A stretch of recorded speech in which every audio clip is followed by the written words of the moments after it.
రంగారెడ్డి జిల్లా అబ్దుల్లాపూర్మెట్ మండలం లష్కర్గూడ గ్రామ సభలో రసాబజ చోటు చేసుకుంది.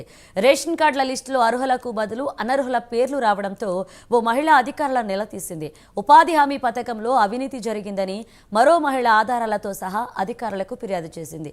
ఇందిరమ్మ కమిటీలు కావు, కాంగ్రెస్ కమిటీలు అంటూ అధికారులను గ్రామస్తులు నిలదీశారు.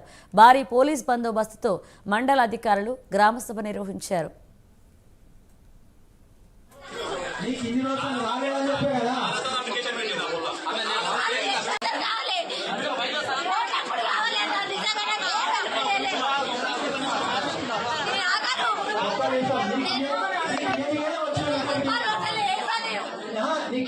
రేషన్ కార్డు ఇవన్నీ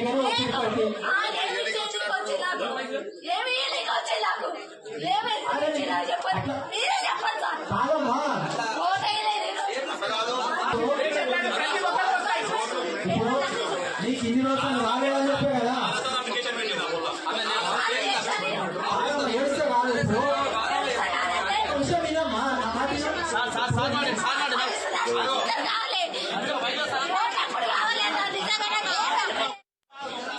ఇంట్లో పని బట్టలు కుట్టుకుంటా కూడా నేను పనికొని వచ్చి బట్టలు కుట్టుకున్నా కానీ పనికి ఇలాంటివి ఏమన్నా వస్తాయని.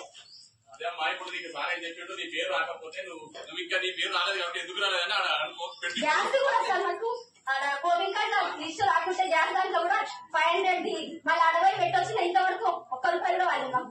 అదే గ్యాస్ కూడా వాళ్ళేది అసలు అది వచ్చిన వాళ్ళే పడుతుంది, వేరే వాళ్ళే పడట్లేదు. అందుకే మాకు భయం. మళ్ళీ ఇప్పుడు